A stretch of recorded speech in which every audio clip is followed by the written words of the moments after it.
Dr. Phil here again, and I want to talk to you about the real story.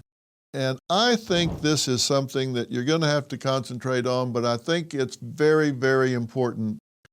And I don't think the real story is really filtering down. We, taxpayers, are paying universities to attack America and its Western values. More accurately, our government is using money it takes from us in the form of taxes and giving it as grants or whatever form to universities that are promoting anti-Israel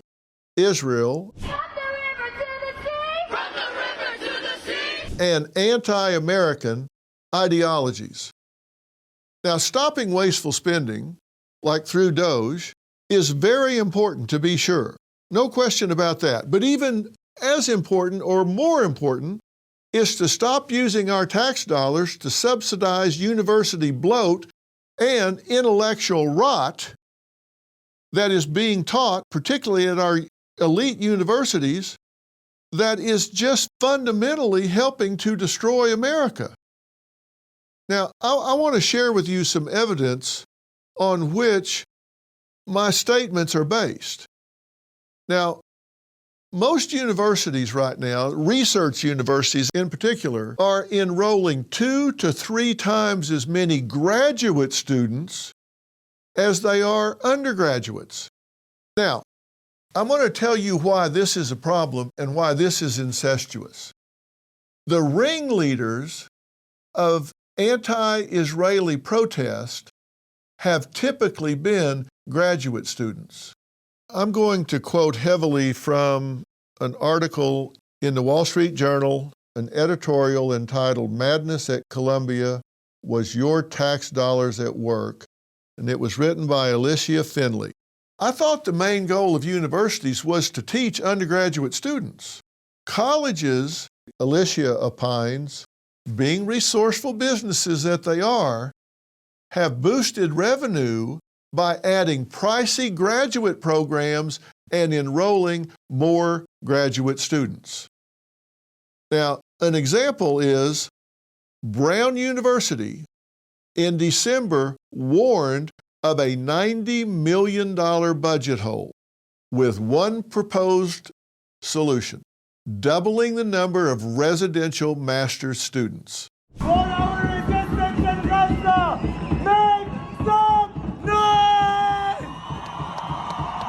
Now, Mahmoud Khalil, the anti-Israeli activist who led the Columbia protest and whom the Trump administration also seeks to deport, went to Columbia for a master's in public administration.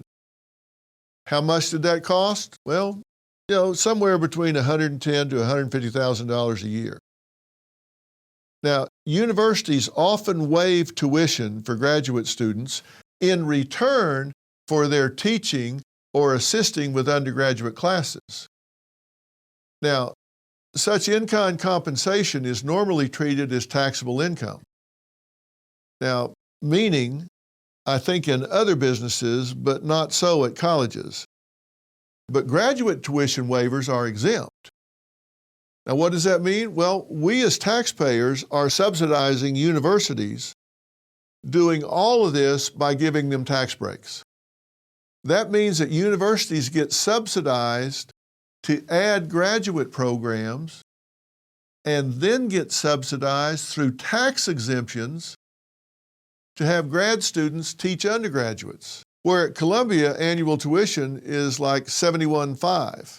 Little wonder, with all these subsidies at different levels, that universities have added so many graduate programs and students, many, if not most of which, do not teach marketable skills, but rather simply attract radical ideologues.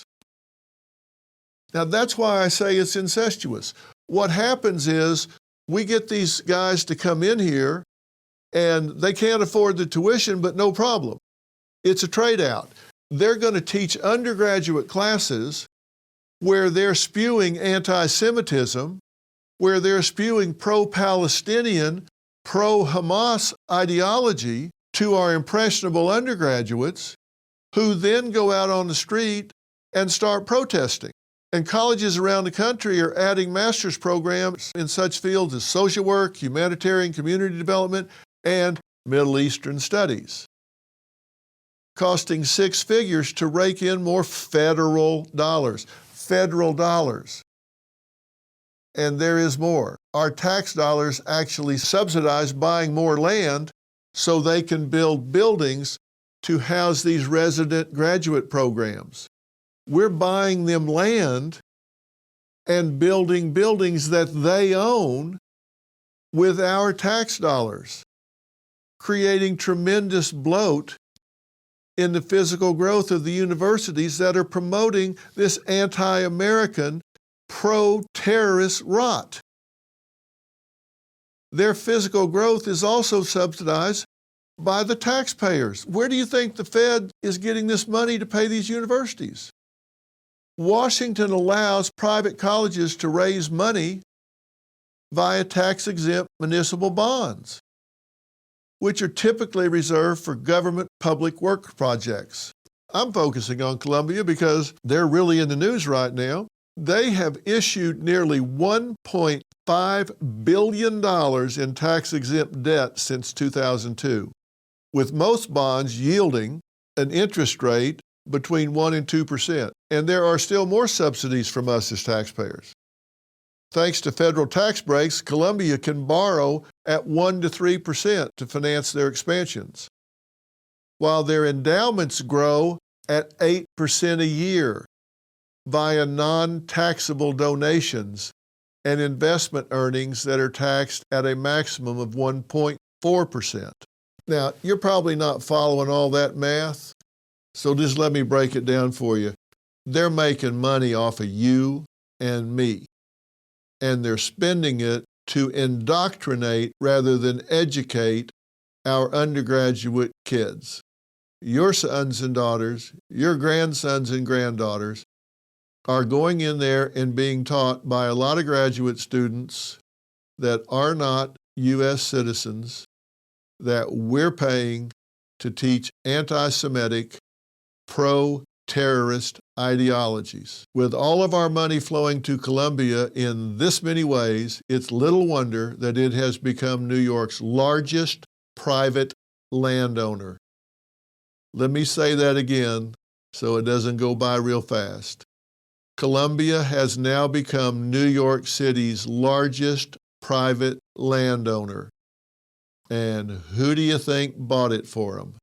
You and me, with our tax dollars. The article concludes that if we want to curb the radical ideology, what I am on record calling intellectual rot that has taken over campuses, all we need to do is stop subsidizing it. As I have often said, never ever reward bad behavior, because whatever you subsidize, you get more of. Period.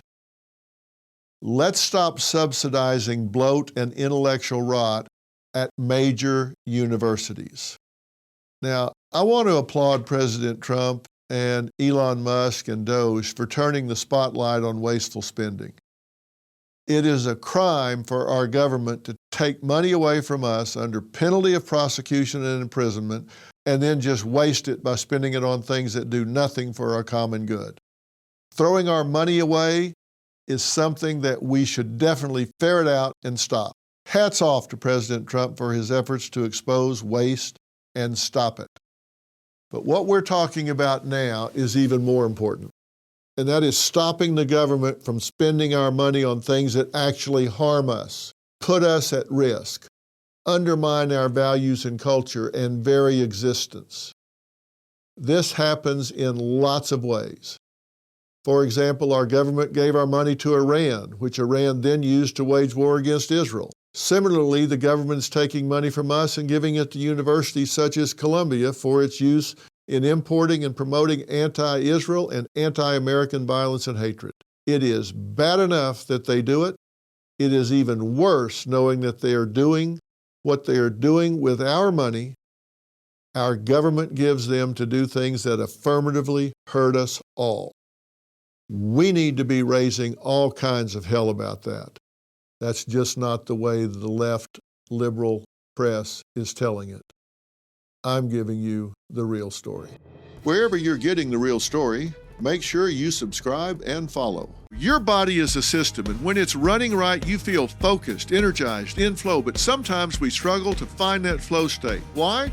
Because there's too much static in our system, brain fog, fatigue, and inflammation. The Echo Flask clears the static by infusing your water with molecular hydrogen, a natural science-backed gas that helps your body think sharper, recover faster, and run smoother.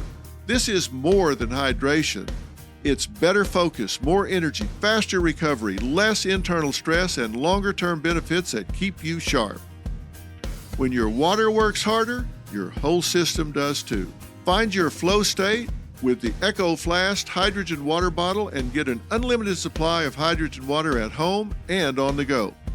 Visit echowater.com/Phil and use code Phil for 10% off. That's echowater.com/Phil. Enter code Phil to save 10%.